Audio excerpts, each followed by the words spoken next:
Hello student, कैसे हैं आप लोग। आशा करते हैं आप अच्छे ही होंगे।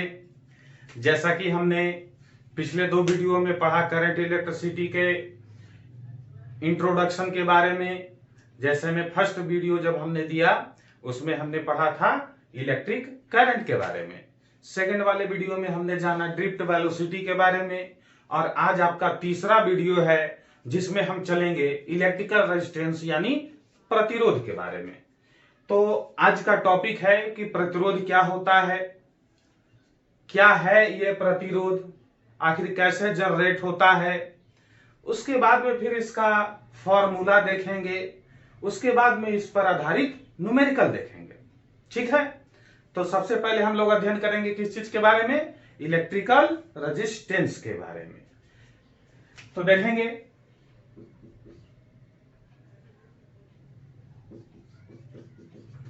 इलेक्ट्रिकल रेजिस्टेंस, जिसको हम कह सकते हैं विद्युत प्रतिरोध। एक वर्ड को पकड़ते हैं कि विद्युत प्रतिरोध किसे कहते हैं। प्रतिरोध, प्रतिरोध को समझना है तो ऐसे समझिए। प्रतिरोध का मतलब अवरोध, अवरोध का मतलब विरोध यानी बाधा। यानी विद्युत धारा के मार्ग में उत्पन्न अवरोध को प्रतिरोध कहते हैं। क्लियर हुआ।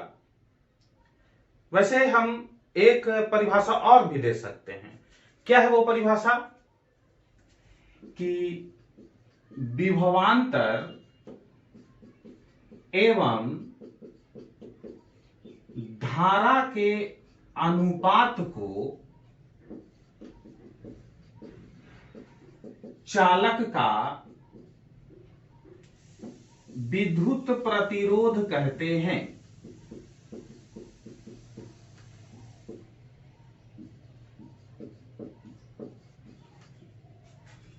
ठीक है ना। इसे कैपिटल आर से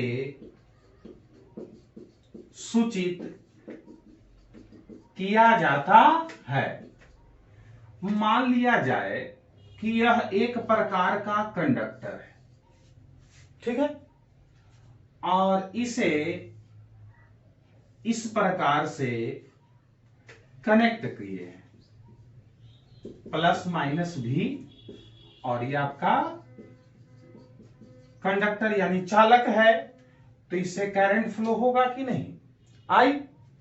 तो अब चलते हैं, यदि आपसे पूछा जाए कि अब इसका रेजिस्टेंस कितना होगा, तो हम कहेंगे R is equal to V by आई।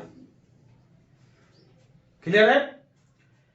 एक डिफिनीशन हमने और बतलाया था। क्या बतलाया था,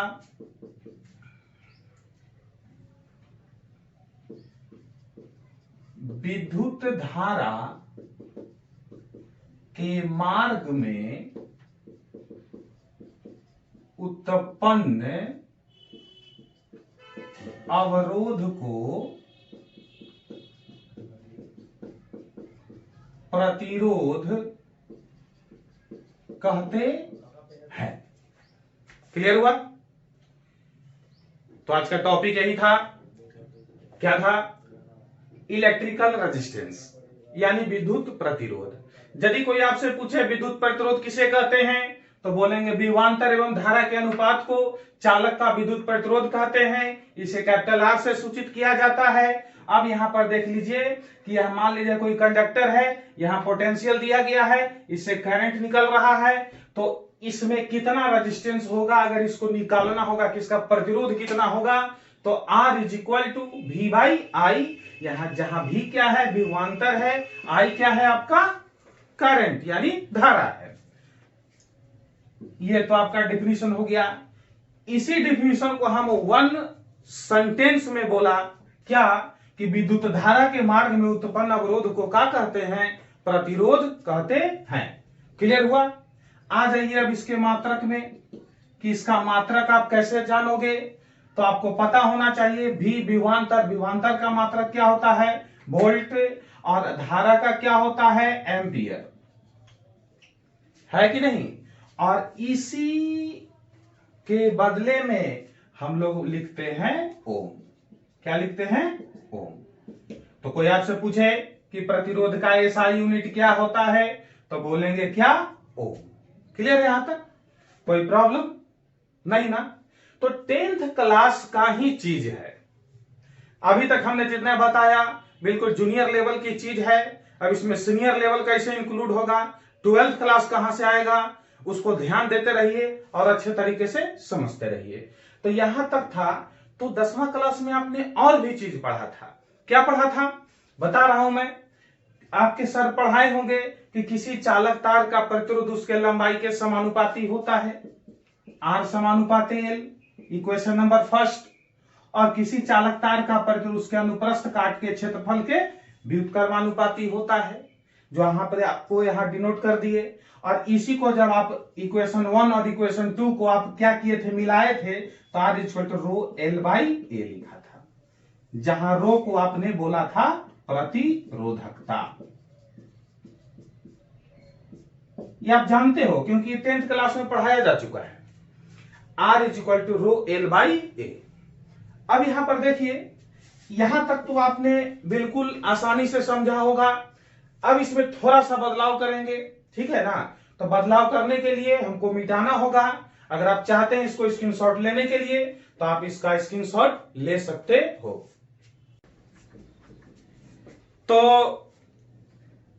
पिछला वीडियो में हमने आपको पढ़ाया था ड्रिफ्ट वेलोसिटी, और ड्रिफ्ट वेलोसिटी में हमने फार्मूला को बतलाया था। दो फार्मूला उसके वीडियो में आपको देखने को मिलेंगे। पहला हो गया I is equal to N E A V D. Clear. दूसरा हमने फार्मूला बताया था V D is equal to small E capital E tau by small A. Clear. ये फॉर्मूला जब हमने आपको बतलाया तो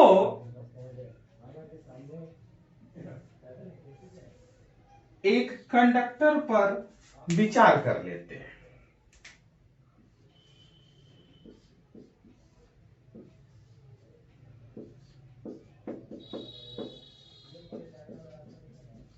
कंडक्टर। क्लियर। मान लेते हैं कि इसकी लंबाई कितनी है, एल है, और ये है आपका भी, और यहां से करंट निकला आई। क्लियर है।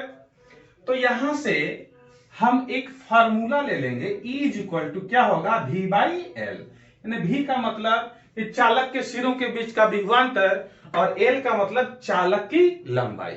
क्लियर। तो इस फार्मूले पर विचार कीजिए तो क्या मिलेगा आपको, VD is equal to E भी tau by small M small L. Okay, कोई प्रॉब्लम यहां तक।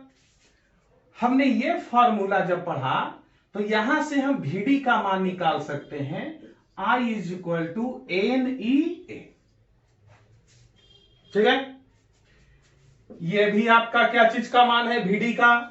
ये भी आपका क्या चीज का मान है, VD का। ओके। तो दोनों जब VD यानी ड्रिफ्ट वेलोसिटी का मान है तो दोनों को हम क्या कर लेते हैं, इक्विवेलेंट यानी बराबर में लेते हैं। क्योंकि VD का मान उतना है, VD का मान इतना है, तो दोनों एक दूसरे के क्या होंगे, बराबर होंगे। तो I is equal to N E A और ई भी tau by small M small L. Okay.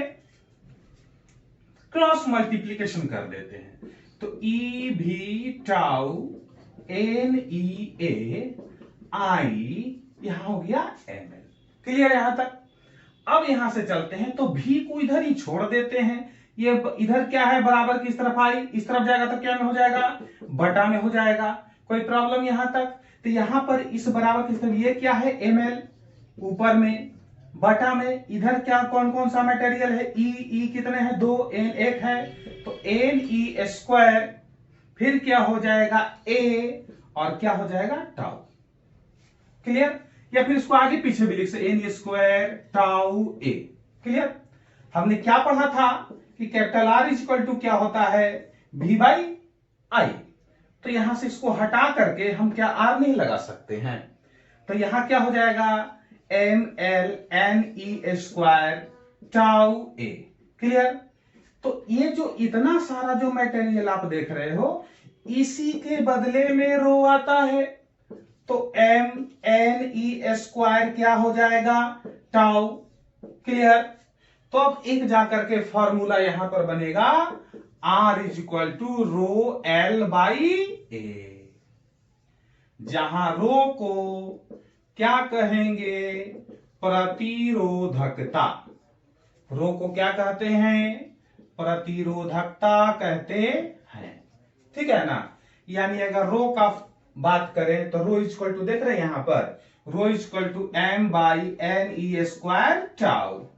ठीक है ना। ये प्रतिरोधकता का मान depends upon temperature and material, यानी पदार्थ की प्रकृति पर निर्भर करता है प्रतिरोधकता, और किस पे डिपेंड करता है टेम्परेचर यानी ताप पर डिपेंड करता है। यहां से आपको क्या समझ में आया आर का मान, तो R=ρl/a कैसे होता है, तो ये आपको प्रूव करके हमने क्या किया बतलाया। अब यहां पर देख लीजिए कि यहां पर दो चीज कि R=ρl/a हमने पढ़ा, तो इसमें दो तीन ऑब्जेक्टिव वाली बातें थोड़ा सा देख लेंगे कि प्रतिरोध और प्रतिरोधकता के बारे में। प्रतिरोधकता जो है किसी भी चालक के लंबाई, क्षेत्रफल, अनुप्रस्थ काट का क्षेत्रफल पर निर्भर नहीं करता है, लेकिन प्रतिरोध चालक की लंबाई पर, चालक के अनुप्रस्थ काट के क्षेत्रफल पर निर्भर करता है। जैसे में किसी चालक तार की लंबाई को आप बढ़ाइएगा तो उस तार का प्रतिरोध आपका क्या होगा बढ़ेगा, और घटाइएगा तो घटेगा। क्लियर। किसी चालक तार का प्रतिरोध उसके अनुप्रस्थ काट के क्षेत्रफल के व्युत्क्रमानुपाती होता है। व्युत्क्रमानुपाती मतलब उल्टा, और अनुप्रस्थ काट के क्षेत्रफल को आप समझ लो मोटाई। ठीक है। तो किसी भी तार की मोटाई अगर ज्यादा है तो उसका प्रतिरोध क्या होगा कम होगा, और तार अगर पतला होगा तो उसका प्रतिरोध ज्यादा होगा। तो क्लियर यहां पर हो गया। ठीक है ना। लेकिन प्रतिरोधकता आपका चालक की लंबाई और अनुप्रस्थ काट के क्षेत्रफल पर निर्भर नहीं करेगा। तो किस पे निर्भर करेगा, तो बोलेंगे यह निर्भर करेगा टेम्परेचर यानी ताप पर। यह निर्भर करेगा कि यह तार या कोई भी चालक किस मटेरियल का बना हुआ है। क्लियर। कोई प्रॉब्लम यहां तक। अब इस पर आधारित कुछ न्यूमेरिकल है जो हम देखते हैं अभी तुरंत। ठीक है ना। फिलहाल चाहेंगे तो आप इसका स्क्रीनशॉट ले सकते हैं। क्लियर। ये मीटर गया था, इसको फिर से लिख कर। ओके।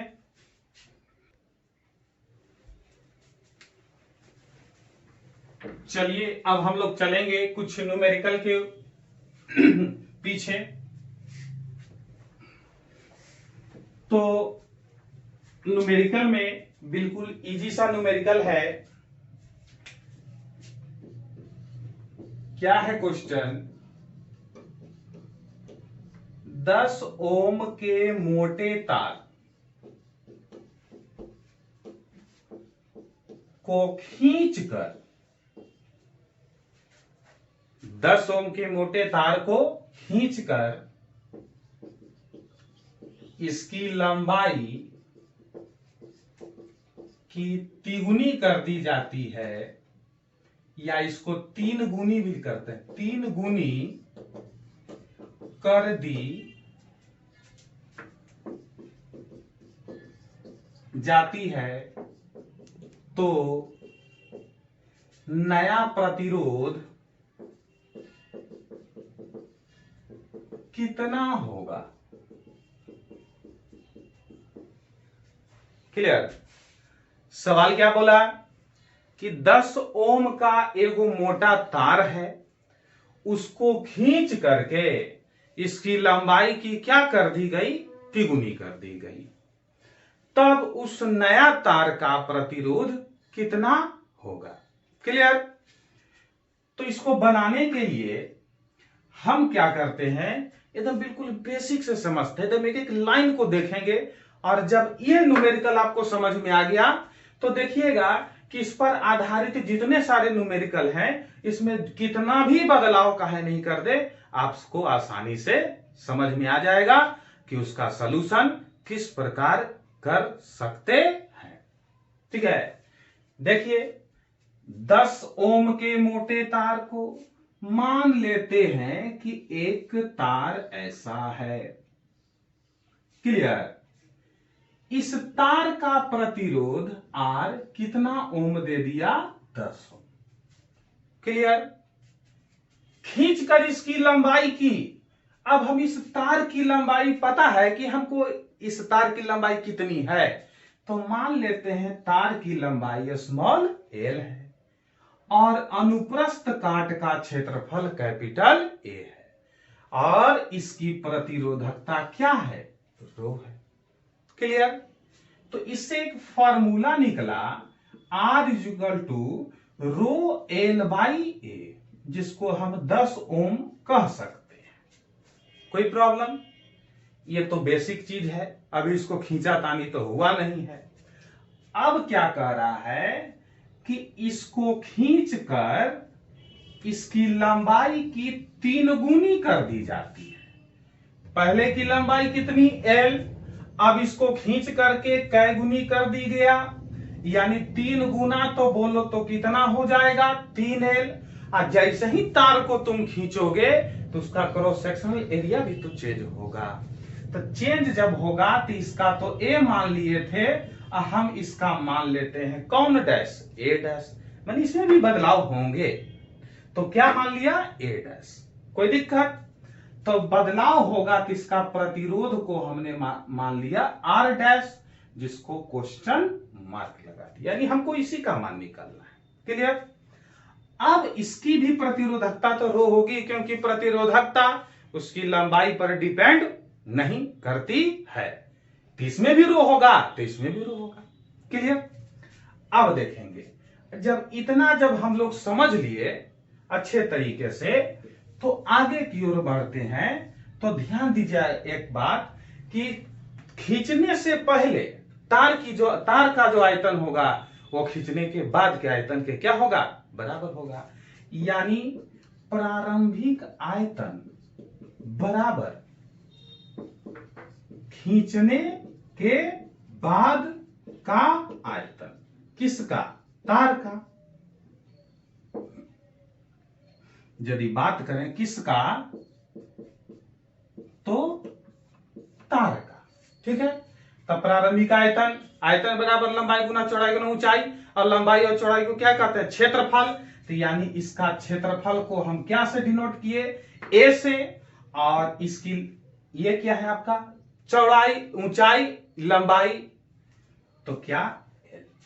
क्लियर। लंबाई गुना चौड़ाई गुना ऊंचाई होता है ना, है, तो यहां A और L होगा। अब खींचने के बाद का कितना होगा, A डैश गुना कितना, 3L। क्लियर। अब यहां से चलते हैं तो हम L से L क्या कर सकते हैं, काट सकते हैं। तो A डैश का मान के 3 गुना में इधर जाएगा तो क्या में हो जाएगा, बटा में। क्या चीज का मान निकल गया, A डैश का। क्लियर। बिल्कुल बेसिक से समझा रहे हैं, इसको एक लाइन में भी कैसे बनाना है जो बताएंगे, पहले आप इसको अच्छे तरीके से समझिए। ठीक है ना। A dash is equal to A/3। अब निकाल देते हैं क्या, R डैश। तो R dash is equal to क्या होगा, तो रो तो सेम होगा, और रो L/A, लेकिन L कितना है, 3L है। L ना है, 3 गुना कर दिया गया था। तो अब A कितना है, तो A यहां A डैश के रूप में है, और A डैश का मान कितना है, A/3। क्लियर। ये 3 कहां चल जाएगा, ऊपर में। तो R dash is equal to कितना हो जाएगा, 9 rho L by A. R dash is equal to 9 multiple rho L by ए।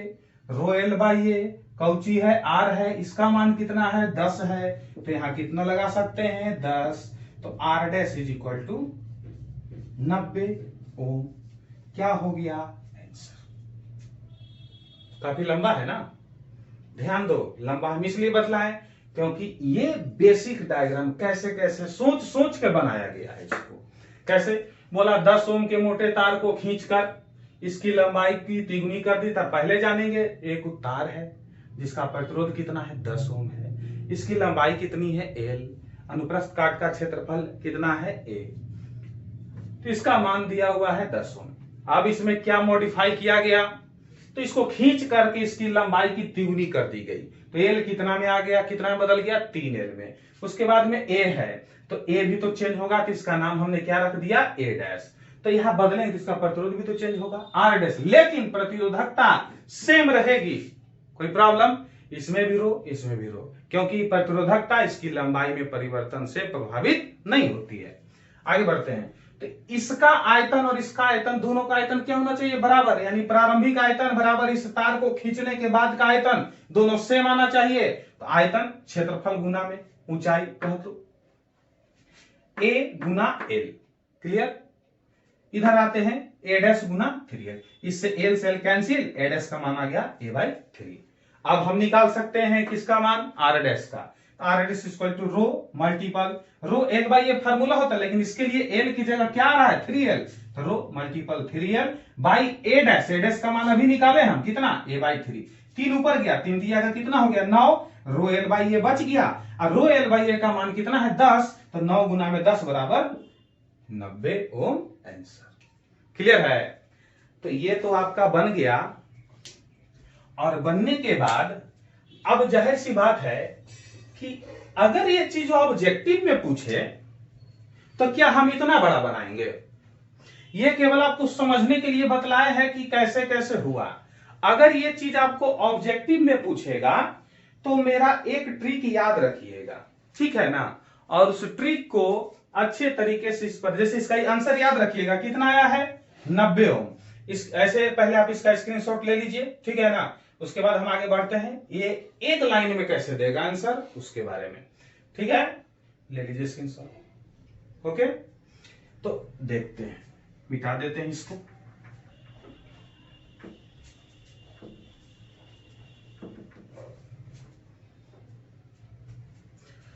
तो याद रखिएगा, नया प्रतिरोध बराबर एन स्क्वायर गुना पुराना प्रतिरोध। याद रहेगा ये वाला, ई याद है तो इतना लंबा एक नंबर में जाने की जरूरत नहीं है। ये हम इसलिए बतला रहे हैं कि अगर ये ऑब्जेक्टिव, चूंकि ऐसा ऑब्जेक्टिव बोर्ड, बिहार बोर्ड में पूछा है कि 10 ओम के 10 की जगह 5 ओम पूछा है कि 5 ओम के पर मोटे तार को खींच के इसकी लंबाई की दुगनी कर दी जाती है, ये सवाल पूछा है। हमने क्या बताया, 10 ओम के मोटे तार को खींचकर इसकी लंबाई की तिगुनी कर दी जाती है। वो सवाल आप लोगों के लिए छोड़े हैं ताकि वो फट से बन जाए, और यहीं पर बनेगा, लाइव बनेगा, सामने देखिएगा, बने रहिए। नया प्रतिरोध के हम का नाम दे दिए, आर डैश एन।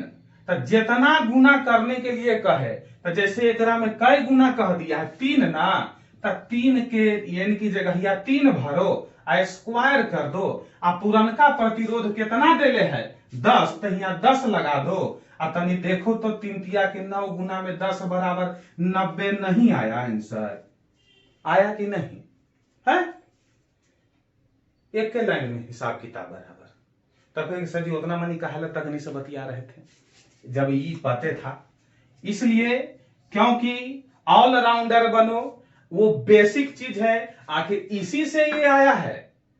लेकिन लोगों को सबसे ज्यादा मेमोरी में मेरे ख्याल से यही फार्मूला सेट हो गया होगा कि इतना लंबा जायज के चक्कर से बचना है, तो ये याद कर लेना है, नया प्रतिरोध बराबर एन स्क्वायर गुना पुराना प्रतिरोध।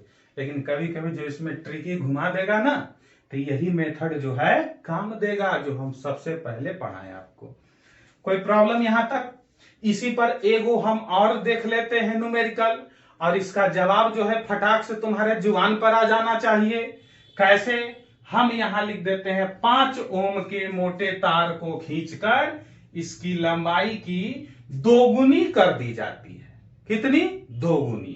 तो कितना आंसर आना चाहिए? फटाक से जय गुना कहे ओकर स्क्वायर चढ़ावो, आ जितना प्रतिरोधवा दिले है उसमें का कर दो, लगा दो। तो 5 दिया हुआ है तो दू दूना का 4, अहिया कितना हो गया 5, तब 5 के कितना हो जाएगा 20 ओम आंसर। बात समझ में आया? 3 गुना कहेगा 3 दिया 9, 9 बचे कितना 45, 4 गुना कह दे, 5 गुना कह दे, 6 गुना, चाहे वो जितना बदल दे, आंसर आपको फटाक से आ जाएगा। कोई प्रॉब्लम यहां पर? तो आइए देखते हैं हम लोग दूसरा न्यूमेरिकल। ठीक है,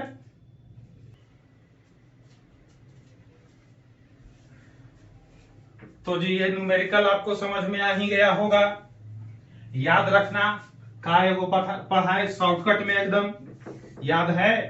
नया प्रतिरोध बराबर n स्क्वायर गुना में कौन प्रतिरोध? पुराना प्रतिरोध। लिख देते हैं हम यहां नया प्रतिरोध बराबर n स्क्वायर गुना में पुराना प्रतिरोध। वैसे भी आज गर्मी बहुत ज्यादा है। देखते हैं एक और न्यूमेरिकल। ठीक है, किसी मोटे तार को खींचकर, बात समझ में आना, कोई मोटा तार है, अब उसका प्रतिरोध नहीं देवल है। किसी मोटे तार को खींचकर इसके लंबाई की 5 गुनी कर दी जाती है। बात समझ रहे हो? कोई एगो मोटा तार है, उसको खींच करके उसके लंबाई के कई गुना कर दिया गया? 5 गुनी। ठीक है, तो इसका प्रतिरोध, ठीक ना, इसका प्रतिरोध 50 ओम हो जाता है। किसका प्रतिरोध? खींचला के बाद का प्रतिरोध है। तो पुराना प्रतिरोध मतलब हम डायरेक्ट लिख दिए यहां पर कि तुमसे पुराना प्रतिरोध पूछ रहा है, तो बोलेगा तो मोटे तार का प्रतिरोध कितना होगा, या पहले प्रतिरोध कितना था। जब अब 50 ओम हो गया तब पहले कितना था, तब पुराना प्रतिरोध कितना होगा, है कि ना? कैसे बनेगा? फॉर्मूले में देखो ना जी, का कह दिया, कौन प्रतिरोध पूछ दिया? पुरानका पूछले है और नयका देले है, तब पुरानका के नहीं छोड़ दो, n स्क्वायर गुना में है तो चल जाएगा, तो कुछ हो जाएगा, बटा में हो जाएगा। तब बटा में हो जाएगा, तब पुराना प्रतिरोध बराबर नया प्रतिरोध, अब बटा में का लिख देगा n स्क्वायर, आईना बन जाएगा तुम लोग से। नयका प्रतिरोधवा कितना दिले है 50, अब पुराना कितना है देखो तो, सॉरी नया प्रतिरोध कितना दिले 50, n के मनवा देखो कई गुना 5 कर ले, तब 5 दो बार लिख दो, 5 5 कितना 25, 25 गुना के कितना हो गया 50, तो काटेगा है, तो कै ओम, मतलब 2 ओम का मोटा तार था, उसको 5 गुना खींच दिया तो कर प्रतिरोध कै गुना हो गया, कै ओम हो गया 50 ओम हो गया। बात बुझे कि नहीं बुझे? क्लियर है? ये आपका 2 ओम आंसर। आइए ही कह देता कि किसी 2 ओम के, ये देखो एक उलट देते हैं का कि 2 ओम के मोटे तार को खींच कर इसकी लंबाई की 5 गुनी कर दे तो नया प्रतिरोध कितना होगा, तब का हो गया भाई, तब नया प्रतिरोध तब n स्क्वायर, तब 5 के स्क्वायर गुना पुरानका 2 माने थे ना, तब 5 5 25 आ गुना में 2 बराबर कौची हो गया 50 ओम आंसर। तो नयका आ गया जे देले है एकरा में, है कि ना, उलट फेर करके दे देगा। ये सब का है, ऑब्जेक्टिव में दे देगा, एक नंबर आइटम है, फटाक से रमजुआन पर आंसर। कोई दिक्कत? अच्छा वो बात बताओ हमको, कहेंगे कि 6 ओम के मोटे तार को खींचकर इसकी लंबाई की दुगुनी कर दी जाती है, तो इसका प्रतिरोध कितना होगा तनी बताओ। कितना? 6 ओम के खींच के दुगुना, तो जैसे ही दुगुना कहेगा चाहे तिगुना कहेगा या चौगुना कहेगा, फटाक से ओकर स्क्वायर कर देना। जैसे दुगुना कहा ना तो दुदुना के 4, अब पूरनका कितना था 6, तो 6 चौके 24 होगा आंसर। क्लियर? कहेगा 5 ओम के मोटे तार को खींचकर इसकी लंबाई की तिगुनी कर दी जाती है, ठीक है ना, तो कहता ना तिगुनी, 3 तिया के 9, अब पुरनका कितना था 5, कै ओम के खींचा था 5 के, तो 9 बचे 45। आई वाला जो हम मुंह से बोल के न्यूमेरिकल बता रहे हैं, ये वाला तुम लोग को ऑब्जेक्टिव में पूछा था कि 5 ओम के मोटे तार को खींचकर इसकी लंबाई की तिगुनी कर दी जाती है, तो इसका प्रतिरोध कितना होगा? कितना होगा? तो 3 तिया के 9 और 9 बचे 45। 12 ओम के मोटा तार को खींचकर इसकी लंबाई की दुगुनी कर दी जाती है, तो दुगुनी कर दी है तो दुदुना के 4, अब 12 है तो 12 चौके 48। क्लियर? दिक्कत है का? है? 16 ओम के प्रतिरोध के तार को खींचकर इसकी लंबाई की कितनी कर दी जाती है? तिगुनी कर दी जाती है, चाहे चौगुनी कर दी, चाहे 5 गुनी, तो कर स्क्वायर बैठाओ, 5 गुनी तो 5 बचे 25, अब 25 में 16 से कर दो गुना। क्लियर है? मेरे ख्याल से क्लियर हो गया। एक सवाल 2009 में पूछा था, क्लियर है? बतावेंगे तब ना क्लियर होगा, पहले इतना स्क्रीनशॉट वाला ले लो, ठीक है बेटा ना।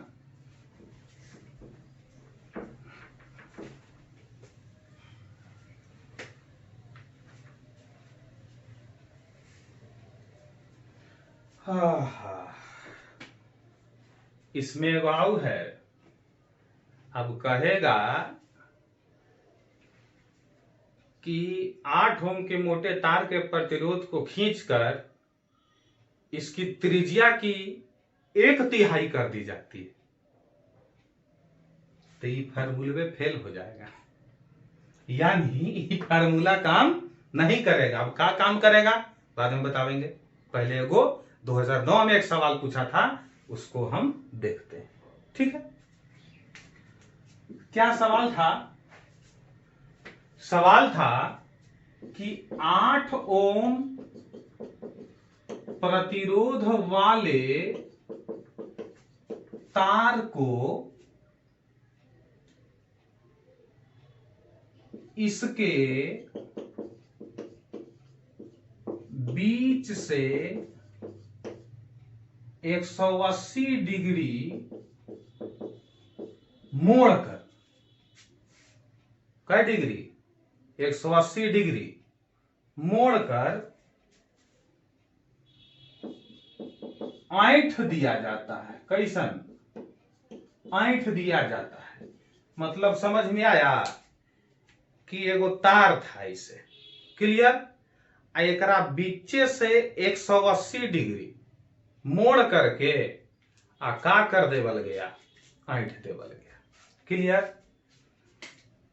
तो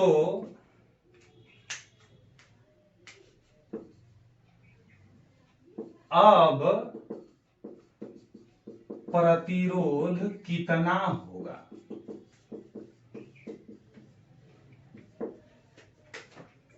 सवाल समझें। 8 ओम वाला प्रतिरोध का एगो तार था और उसका बीचे से 180 डिग्री मोड़ देवल गया, अब मोड़ के उसको का कर देवल गया, ऐंठ देवल गया। तो अब प्रतिरोध कितना होगा? और जब ये पूछ दिया ऐसा सवाल, तो सबसे पहले एकदम बेसिक से चलो। अब एक हमेशा सब जगह ट्रिक में मत खोज देना, समझे? देखो मान लेते हैं कि अगर लंबाई एल है, ठीक है, और लंबाई एल है, एक अनुप्रस्थ काट का क्षेत्रफल ए है, और एक प्रतिरोध आर देले है कई ओम? 8 ओम। अब प्रतिरोधकता तो यही होगा। अब जरा समझो इसको बीचे से न मोड़ा है, तब बीच से अगर 10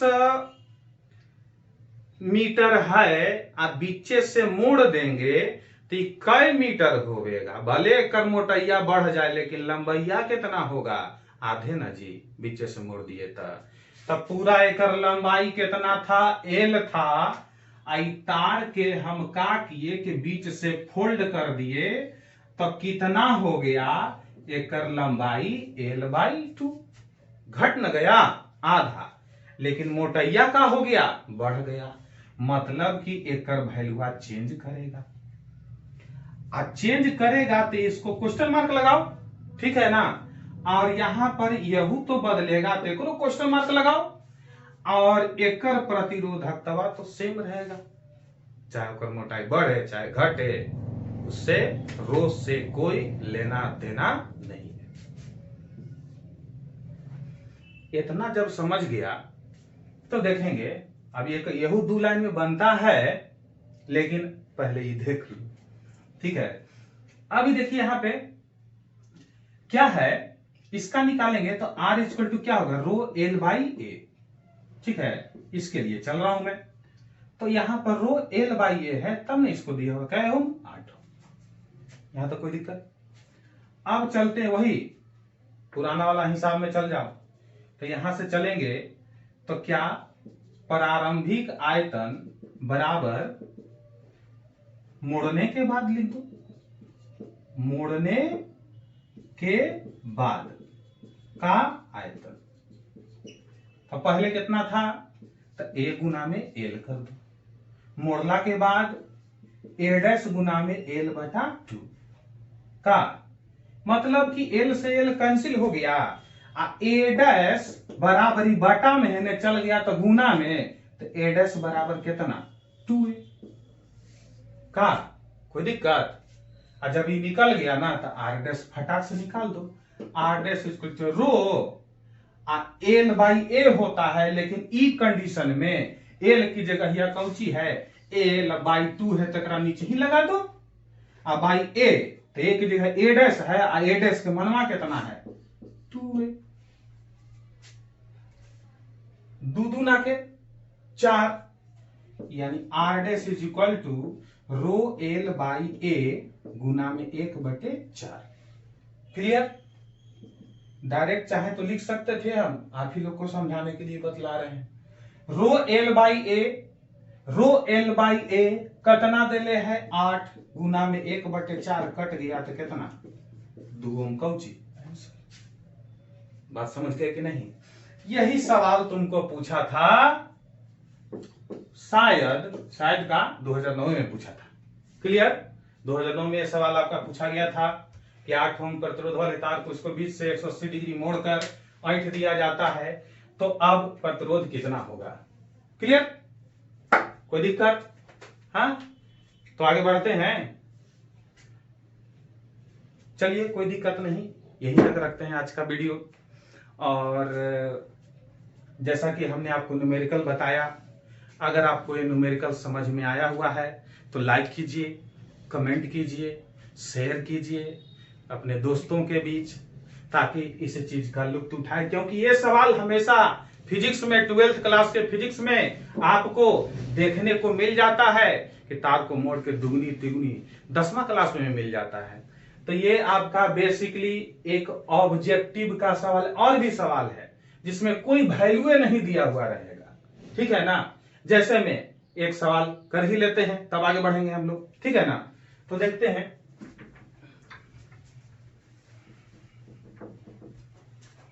ये सवाल दे देते हैं, शायद बन जाए, आप लोगों को आंसर कमेंट कर देना, ठीक है ना। तो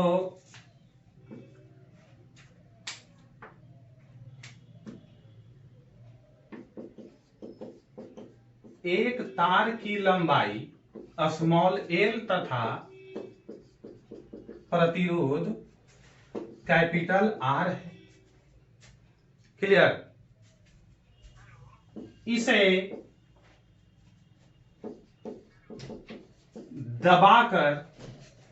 दबाकर माने कंप्रेस करके, ठीक है ना, 1 मिनट, बीच में लाइट कट गई थी। चलिए फिर से देखते हैं। एक तार की लंबाई क्या है, L, तथा प्रतिरोध क्या है, R है। इसे दबाकर इसकी लंबाई की आधी कर दी जाती है, तो इसका नया प्रतिरोध कितना होगा। अब इसमें देख लीजिए कि हमने कोई अंक दिया, संख्या दिया नहीं। एक तार के ऑप्शन भी डाल देते हैं, A R/4, B R/3, C 4R, ये C है आपका, और D इनमें से कोई नहीं। ये आपका आज का सवाल है। यदि आपने पढ़ा हमारा न्यूमेरिकल, समझाने का तरीका से अगर समझ में आ गया होगा, तो ये सवाल आपसे चुटकियों में बन जाएंगे और आंसर आ जाएगा। तो आज हम यही सवाल दे करके आप लोगों को छोड़ते हैं। इस सवाल का आंसर आप लोग कमेंट बॉक्स में डालिएगा, ठीक है ना, क्लियर। और जिसका सही रहेगा सबको एक लाइव स्क्रीन पर, इसमें कुछ और बहुत सारा चीज मॉडिफाई करने जा रहे हैं हम, ठीक है ना। तो आप लोगों को और भी पढ़ने में सहूलियत और आसानी महसूस होगी। और यदि आपका मेरा आज का पढ़ाया हुआ न्यूमेरिकल, पढ़ाया हुआ कॉन्सेप्ट अगर क्लियर हुआ, अच्छा लगा, तो आप अपने दोस्तों के बीच में शेयर कीजिए, कमेंट कीजिए, लाइक कीजिए, सब्सक्राइब कीजिए।